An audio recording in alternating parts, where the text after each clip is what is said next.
everyone, welcome back to Guild Wars 2. This is the last episode that I'm going to make for today. I'm going to try and do like 3 a day, that way I can upload 1 a week and kind of have like a steady roster. Anyways, I decided that I was going to show you some of the crafting because I believe that this is going to be the last quest. So right now I've been making weapons. So what you can do is you're only allowed to choose 2 crafting professions unless you buy an additional crafting license, which actually does cost real money. It cost 800 gems last I checked. But yeah, so there's Huntsman, which allows you to make like all your bows and stuff, all your bows and your pistols. You know, there's the Armorsmith, the Weaponsmith, which allows you to create your heavy armors and your heavy weapons like hammers and spears and swords and axes. There's the Tailor, which allows you to create cloth armor items. The Leather Worker allows you to create leather armor and other leather goods. And then there's a Chef, which allows you to create food. You have Artificier, and Jeweler, which allows you to make trinkets and rings and this, that, and the other thing. So really, there's a lot of professions that you can choose from, and you really got to choose the ones that are best for your class. For my warriors, I always do Weaponsmith and Armorsmith. They do use a lot of the same materials, which can actually be really hard. That's why I suggest working on one and then working on the other. As for like my main characters, I've only maxed out one profession, and that was chef stuff. Now here's the crafting thing. You pretty much get a lot of your recipes already. They they already have stuff for you to use. Let's see, greenwood plank. I can only craft 1 because I really haven't collected much wood lately. No pun intended. So I really can't make anything. But the cool thing about this is that you can go into this anvil here, and it's called Discovery. So what you do is it gives you a list of ingredients that you can use, and generally I would have more than this, and you can drag and drop different stuff into the boxes, and it'll tell you if you can create an item out of it. Which, like I said, I don't really have anything here, so I'm going to go over to armor smithing, see if I have anything here. Ooh, I have plenty of jute. Plenty of jute and not enough bronze, I don't feel like, yeah. So, yeah, I don't have enough bronze. Definitely don't have enough bronze. But I can make jute insignias. So what would normally happen is, you take an item, you drag it, you grab the component that it mixes with and you drag it into the other slots, and when you can finally make something, it'll show up as a crafting gig. It'll be like, oh, well, you can craft this, or you can craft this but only at this certain level. So it really kind of replaces the needs for having solid recipes. You can kind of just tinker with it, play around with it, and that's something that I've been doing. I've crafted some weapons, some armor, and it gives you a pretty decent amount of experience, which is why you should definitely like invest in doing these things, in crafting, because it really does come in handy. But it does take a lot of resources, so you know, you will have to grind for those, you'll have to hunt for them. Things like jute, you know, you can also buy them in the Black Lion Trading Company. It's kind of like the equivalent of the World of Warcraft auction house. So let's enter this last instance and let's take on that dickhead Bercilak. And let's see if we can't take him down. Which I've eaten some stuff that gives me power and enhancements. I forged the armor with this hammer. It will do the task. Shit. Excellent. It will make a marvelous weapon. Smash the ground, send out a crippling wave. Permanently. Purge up to 5 conditions. Not just stop him, beat him to a pulp. Good luck. Jump up a target location, slam the hammer down. Coax entangling roots. Shore up defenses. We must protect this location. Okay. Get ready. So what am I doing? Seek out Bercilak. Okay. Take a defensive position. But where? Like... Oh, he's here. Hello, Bercilak. I'm here to stop you.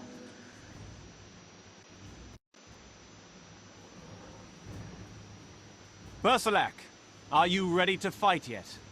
A flimsy sprout like you will never defeat me. Even so, I'll teach you one final lesson in pain.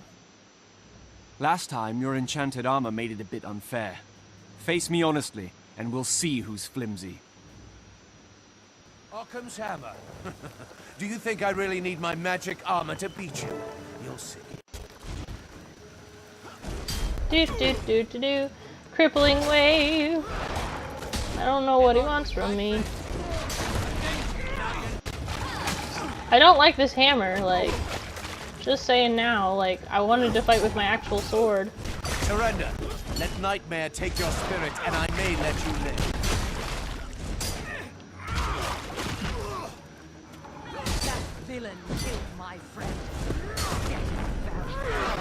I can't even use my special powers, like, I don't know. I do love the story missions. I think they're fun, but I hate it when they give you items that you don't normally use.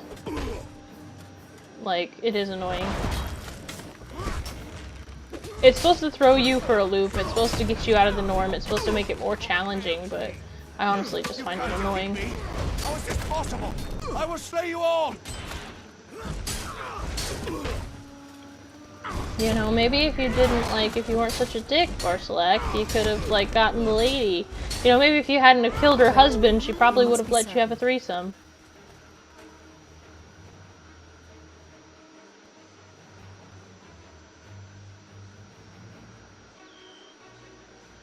Good. He is truly dead. Bercilak will not rise again. How about you take off his helmet? You know? That'd be the smart thing to do. It's like a zombie. Take off its head. Victory! So the Nightmare Court can be beaten after all. Never give up, Occam. Speaking of that, I fear the Nightmare Court may target you to make more armor. Would you like to come and live in the Grove with me? You'd be safer there. Respectfully, I decline. Too much noise. You've shown me how to fight them. Now, I will. I think I may take you up on that offer. I still mourn the loss of my beloved, but I can't stay by his grave forever. Mourning alone only brings more sorrow. You would be welcome, and may stay as long as you like. You'll be safe there. Safe. The Grand Duchess will soon find another way to draw the dream into darkness, and then none of us will be safe. It is her way. It sounds like you have history with this Grand Duchess Fowlin. Did you know her well? Perhaps once. But I don't know her anymore. Never mind. You've done well, Valiant. Enjoy this moment. Like all victories, it will fade. Come.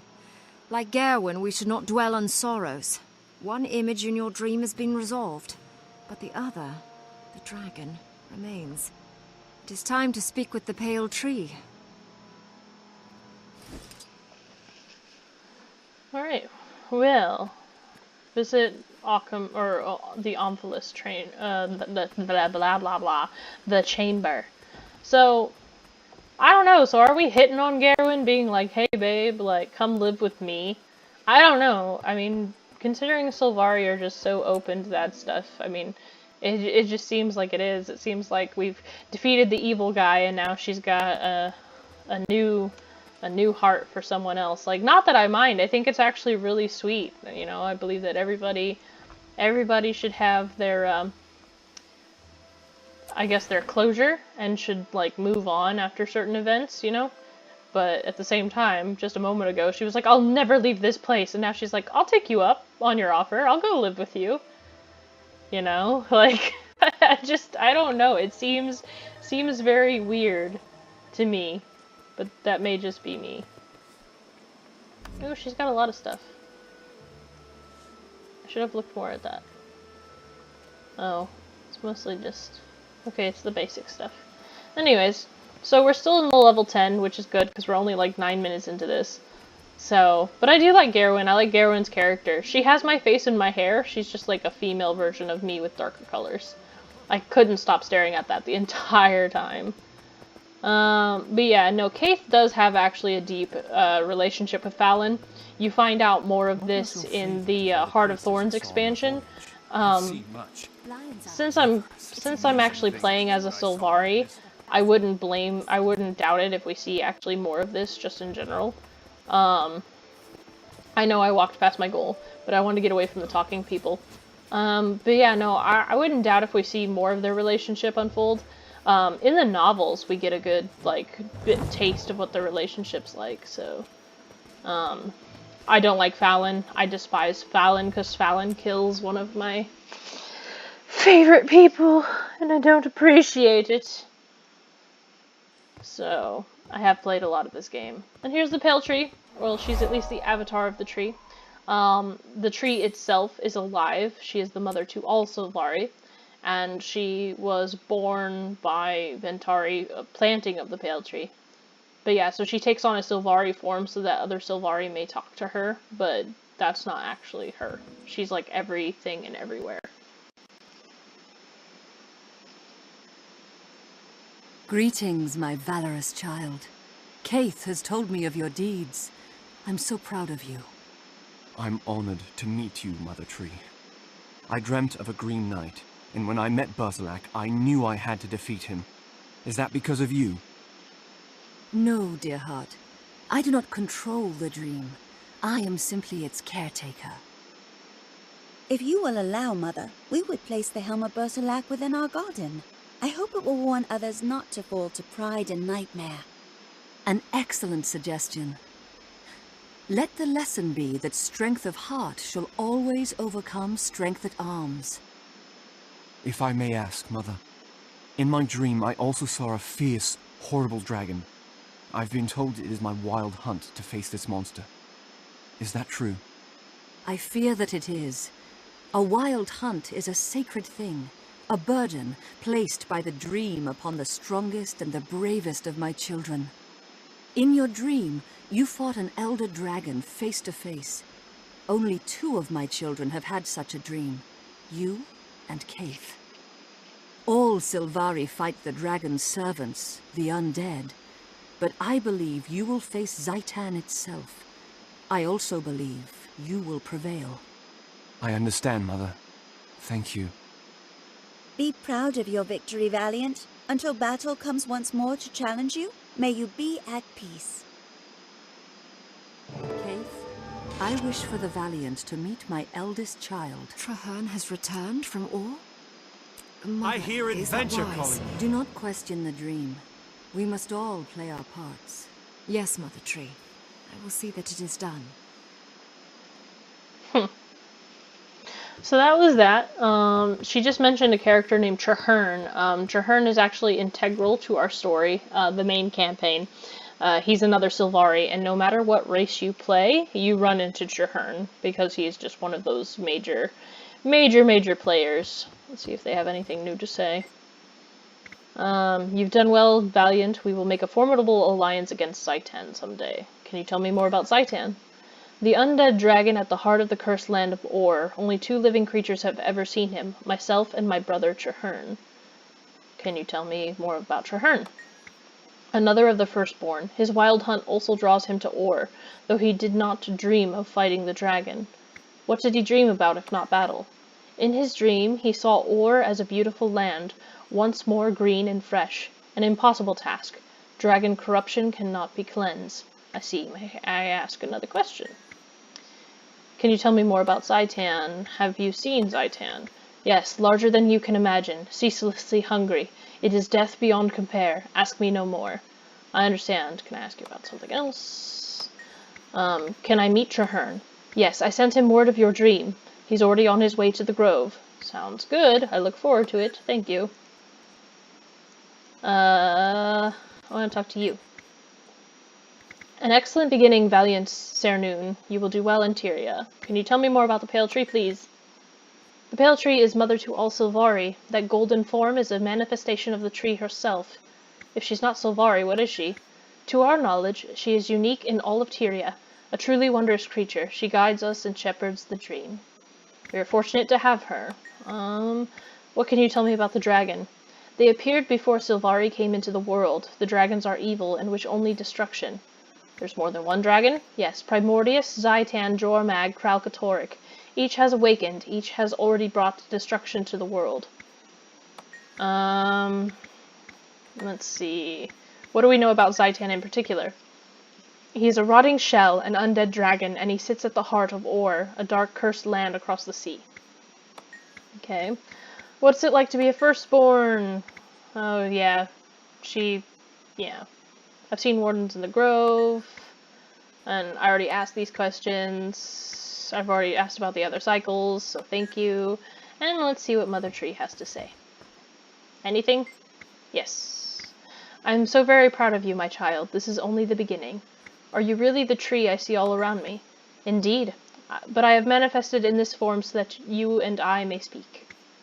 I'm glad to meet you, Mother. What can you tell me about Zaitan? It is a powerful force of evil. You have already fought its undead minions on our shores. Kaith and I both dreamt of fighting this horror. Will that come to pass? You are destined to fight for Tyrion's future. Zaitan will be the largest of many obstacles. Okay. Did you know that I would defeat Bercilak? Not exactly, but I knew that you could. That is the inspiration of the dream. Okay. And I heard you talking about Traherne. What else do you know about him? He is another of my firstborn. His wild hunt, like yours, concerns the land of Or. Interesting, interesting, thank you. So we're learning actually a lot about Zaitan, we're learning a lot about Or. And the thing about Zaitan and the thing about Or is that Or is actually something that is mentioned in the first Guild Wars game. It was a land that was sunken into the sea because the Char were actually trying to invade. The Char were trying to invade Or, and so one of the spellcasters there, one of the great spellcasters, actually read from the Forbidden Tomes, and because he read from the Forbidden Tomes, though he did succeed in driving off the Char, he basically sacrificed his entire land and the people to do it. So it's actually a tragedy. So they won a victory, but it wasn't really much of a victory. And so another thing that happened is that the dragons are actually mentioned in Guild Wars 2. I mean Guild Wars Eye of the North. And in Eye of the North, at the end of defeating the destroyers, when we defeat the Great Destroyer, and it shows our character walking away with all of our heroes, Gwen, Jorah, Vec, and Ogden, and all them. Ogden's telling the story about, how an evil was, destroyed, but new evil awakens, and it shows a dragon encased in stone, and the dragon's eye crumbles away, and the real eye of the dragon opens. Guild Wars Eye of the North was actually what was supposed to lead into Guild Wars 2. Now, the only difference between that is that between Guild Wars Eye of the North and between Guild Wars 2, there is about a time gap of about 250 years. So that's what kind of makes it insane. So we're hearing some things that lead into Guild Wars 1. The thing is a lot of people that play Guild Wars 2 have never played Guild Wars 1, but it's not really necessary for the most part. You can easily play Guild Wars 2 having never touched Guild Wars 1, but I feel like you will get so much more out of the game if you have played it and you understand the lore. So that's why I'm here, because even though I'm boring to listen to, I know a lot about Guild Wars. Okay, so we're at this point where we cannot continue the story until we are level 20. And this is where it kind of gets crazy. So there are some things that we can do. We can continue with our gold coins from Lion's Arch. we can actually continue with our map completion. We can actually start by completing the map here in the Grove, which is something I will do in my own time. We can also go to Lion's Arch, which is the city that connects all cities. And then from Lion's Arch, what I suggest to people when they run into this area is much like how we completed Kaeldon Forest, you can actually complete the starting areas of the other races. So what you can do is you can go to Lion's Arch, and then take another portal to head to Holbrack, and then you can complete Holbrack. And then you can go back to Lion's Arch, hop to Radasum, and then do the surrounding areas for Radasum. So there are options. There are many options. So right here, there's a vista. If you look on your map, you can see it, and it's above us. This is what is known as a jumping challenge. In Guild Wars 2, you can jump, which is something that was not really something in Guild Wars 1. And so what you gotta do is, you gotta not fall off. But basically they want you to do this jumping challenge where you jump on these mushrooms all the way around the building, and yeah. And I've done this jumping challenge a billion times. Jumping challenges are unique, and they are super freaking hard. Usually. Like, they have some extreme ones. Every holiday has a jumping challenge, and they do get really ridiculous. The problem with jumping challenges is that if you press forward too many times, your character will roll. And then, like me, if you have the glider, sometimes your glider will activate when you don't want it to, because the keyboard can be sensitive, and then you will fly all over the place. Alright, so we've completed the jumping challenge, and now we get a vista. So you guys get to see your first vista, yay! So this is what it does. It pans out in the surrounding area with really pretty music. And that is the pale tree. This entire grove, the entire thing is made of the pale tree. So, it is rather beautiful. I do like these cinematics. And then that's one vista down. There's plenty more to go. But yeah, no, this is probably going to be one of those short episodes because there's really just no need to go into all the details, like go into every place, every little nook and cranny. I've already shown you crafting, we've beaten Bercilak, and now we know that we have to meet with Traherne. This is where our story starts to become more central. Like I said, we've completed the first task, which is defeating the White Knight. Now we'll speak with Traherne. I don't know what's going to happen with that, because usually what happens is you do a lot of your story mode first, and then after that you have to pick the factions, and you don't even meet Traherne until Claw Island. Or until, like, maybe right before Claw Island. So the fact that we're meeting him early, I think it's just because we're Sylvari. This definitely doesn't happen with the other races. So, now we're on the second level of the Grove. The Grove has, 4 levels. So now we're on the second level. There's a lot of different places that we can visit. Is there one in here? I always get lost in the Grove. Like, it's massive. So here's the, German posting. So it's like an embassy for the German priory. Oh, and there was a camp here too, cool.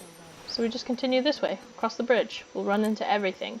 So yeah, so we're almost to level 20. Actually, we're almost to level 19, which means we're only one away from 20.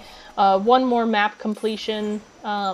Not this, but like if we complete one more map after completing the Grove, it should have us at level 20, if not level 21, just depending on how many events and tasks that we do. So like I said, it's really not hard. In a couple of days, we'll also get our tomes of knowledge, which we can use to gain 3 levels, which will help us, and then we should be able to continue the story from there. So even though it seems like it would take a long time to level in Guild Wars 2, it really just takes patience. You know, per week you get 3 free levels via the Tomes of Knowledge. So anybody that says that they just hated leveling up and leveling up took too long, it just kind of shows that they're more impatient than anything, because it really does not take that long to gain a couple of levels. It's not a huge task. But yeah, so anyways, I'm just gonna go ahead and end it here. I'm just gonna, because it's gonna take a while to complete the Grove, and there's really nothing that you get out of it anyways.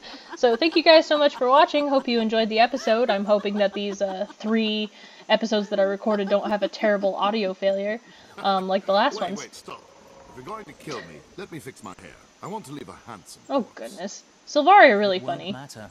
The worms will still crawl in and That's out gross. and in and out. Anyways. But thank you guys so much for watching. If you want to see more, feel free to leave me a comment down below letting me know if you want to see more, what you would like to see more of. And as always, I'll see you all in the next episode. Alright, ciao you guys.